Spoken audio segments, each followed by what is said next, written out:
हम बात करेंगे तुमसे कि हम चर्चा कर रहे थे फोटोसिंथेसिस। तो फोटोसिंथेसिस में हमने बात किया था लाइट रिएक्शन, जो कि कहाँ होता है, क्लोरोप्लास्ट के ग्रेना या थालाकोइड्स में। और लाइट रिएक्शन का प्रोडक्ट आपने क्या देखा था, NADPH2, और दूसरा प्रोडक्ट आपने एक महत्वपूर्ण ATP। इसके अलावा एक प्रोडक्ट और भी है ऑक्सीजन, जो कि डिफ्यूजन क्रिया के द्वारा इन्वायरमेंट में चला जाता है। लेकिन दो महत्वपूर्ण प्रोडक्ट NADPH और दूसरा महत्वपूर्ण प्रोडक्ट था जिसे आपने देखा था ATP। इन दोनों लाइट रिएक्शन के जो प्रोडक्ट हैं इनका उपयोग होता है डार्क रिएक्शन में। और डार्क रिएक्शन में आपने पढ़ ही लिया, अच्छे से जान लिया है कि कार्बन डाइऑक्साइड का अपचयन होता है, और इस अपचयन की महत्वपूर्ण प्रक्रिया में हाइड्रोजन मिलता है NADPH2 से, और अपचयन क्रिया में ATP का भी महत्वपूर्ण योगदान होता है। तो डार्क रिएक्शन की खोज किया है ब्लैकमैन ने, और जो क्लोरोप्लास्ट के स्ट्रोमा में होता है। तो डार्क रिएक्शन के अनेक मार्ग हैं, क्लियर समझ रहे हैं। जैसे मैं आपसे बात करूं कि यहाँ से बमनी तक जाना है आपको, तो मेन रोड से आप बमनी तक जा सकते हैं, दूसरा ग्वारा तरफ से भी बमनी जा सकते हैं, तीसरा एक मार्ग है अंजनिया की तरफ से बमनी जा सकते हैं। मतलब बमनी जाने के 3 मार्ग आपको दिखाई दे रहे हैं। ऐसे में आपसे बात करूं, ब्लैकमैन ने डार्क रिएक्शन की खोज किया, और डार्क रिएक्शन के अनेक मार्ग हैं। उनमें से एक महत्वपूर्ण मार्ग है C3 साइकिल, जिसे कैल्विन वेंसन साइकिल भी कहते हैं। क्लियर हुई बात ना। C3 साइकिल का दूसरा नाम कैल्विन वेंसन साइकिल भी है। कैल्विन और वेंसन ने इस साइकिल की खोज किया 1957 में, और 1961 का नोबेल पुरस्कार मिला इस खोज के लिए। C3 साइकिल इसलिए कहते हैं, मैं बता दूं तुम्हें कंफ्यूजन दूर करूं, कि इसमें पहला जो उत्पाद है वह 3 कार्बन वाला बनता है, जिसे 3 कार्बन वाला पहला उत्पाद बनता है, जिसका नाम है 3-फॉस्फोग्लिसरिक एसिड। इसलिए इसका नाम है C3 साइकिल। क्लियर ना। मोस्ट ऑफ जो प्लांट्स हैं उसमें C3 साइकिल ही खोजी गई है, C3 साइकिल ही पाई जाती है। इसके अलावा दो डार्क रिएक्शन के 2 और मार्ग है, C4 साइकिल और CM साइकिल, जो मैं चर्चा करूंगा। पहले आप देखें C3 साइकिल, ठीक है, क्लियर ना। कार्बन डाइऑक्साइड के 6 अणु हैं, क्लियर ना। 6 अणु है तो कार्बन इसके पास होगा 6। फिर इस कार्बन डाइऑक्साइड के 6 अणुओं को ग्रहण करने वाला है रेबुलोज 1,5 डाइफॉस्फेट। क्या नाम है? रेबुलोज 1,5 डाइफॉस्फेट। रेबुलोज 5 कार्बन वाली शुगर है, जिसके पहले और 5वें नंबर के कार्बन में फास्फेट जुड़ा है, इसलिए इसका नाम है रेबुलोज 1,5 डाइफॉस्फेट। क्लियर ना। तो रेबुलोज 1,5 डाइफॉस्फेट के एक अणु में 5 कार्बन होते हैं, तो इसके अणु है 6। कितने अणु हैं? 6। तो 6 अणुओं के पास कार्बन हो जाएंगे 6 × 5, अर्थात 30 कार्बन है इसके पास। अब कितने हैं? 30 कार्बन। और 6 कार्बन कहाँ से मिल गए? कार्बन डाइऑक्साइड से। अर्थात कार्बन डाइऑक्साइड ग्राही यौगिक का नाम है रेबुलोज 1,5 डाइफॉस्फेट, शॉर्ट में कहते हैं RUDP। ठीक है।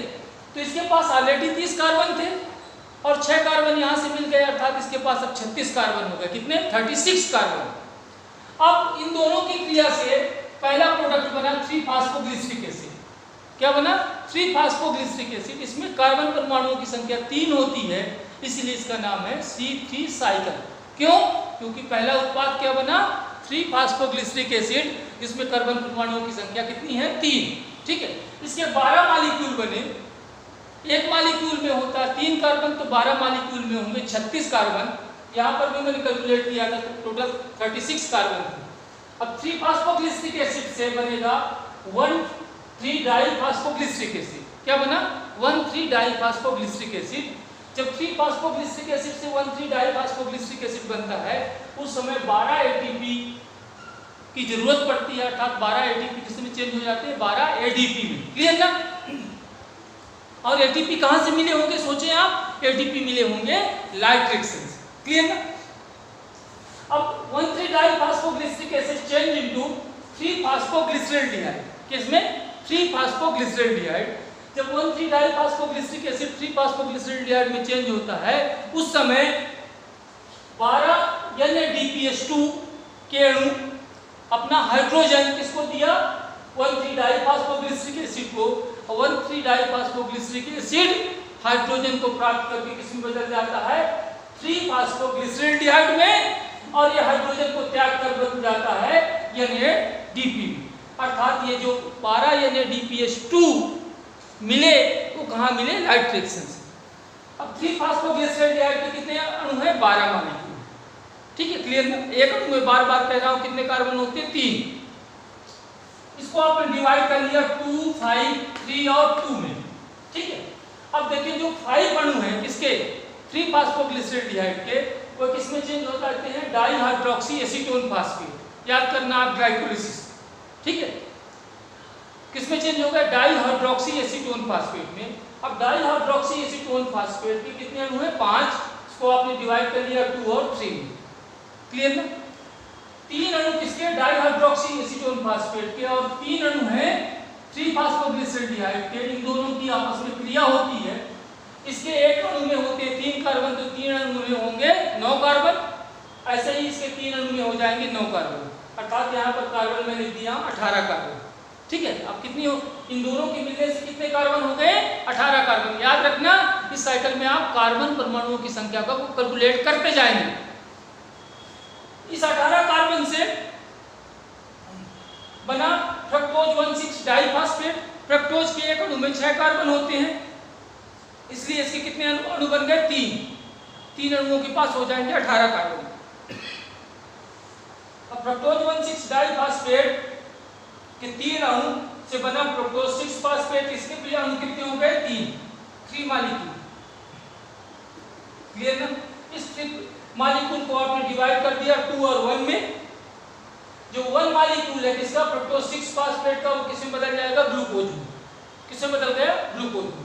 अब देखें 2 अणु किसके हैं, फ्रक्टोज 6-फास्फेट के 2 अणु। एक अणु के पास 6 कार्बन, तो 2 अणु के पास हो जाएंगे 12 कार्बन। ठीक है, इस फ्रक्टोज 6-फास्फेट के 2 अणु और 2 अणु किसके, 3-फास्फोग्लिसरॉल्डिहाइड के, इनकी आपस में क्रिया हो रही। तो इसके एक अणु में होते हैं 3 कार्बन, तो 2 अणु में कितने कार्बन हो जाएंगे, बोले आप 2 अणु में हो जाएंगे 6 कार्बन। इसके पास कितने अणु, 2 अणु हैं, किसके पास कितने हो जाएंगे, 12 कार्बन। तो 12 कार्बन और 6 कार्बन को जोड़ देंगे 18 कार्बन। 18 कार्बन वाले से क्या क्या बना, इलेक्ट्रोज 4-फास्फेट। इलेक्ट्रोज के एक अणु में होते हैं 4 कार्बन, तो इसके 2 अणु बन गए, अर्थात 8 कार्बन की खपत यहाँ होगी। टोटल कार्बन थे 18, तो 8 कार्बन यहाँ खपत हो गई। और देखें जाइलोज 5-फास्फेट, जाइलोज के एक अणु में होते हैं 5 कार्बन, तो इसके बन गए 2 अणु। कितने बन गए, 2 अणु बन गए। तो 2 अणु बन जाएंगे, तो 2 अणुओं के पास कार्बन हो जाएगा 10। एक अणु में 5 कार्बन, तो 2 अणु में 10 कार्बन। तो 10 कार्बन यहाँ और 8 कार्बन यहाँ। ठीक है, 18 कार्बन का हिसाब किताब हो गया। अब इलेक्ट्रोज 4-फास्फेट की क्रिया, इसके 2 अणु है, इसकी क्रिया हो रही है डाइहाइड्रोक्सी एसीटोन फास्फेट के 2 अणु से।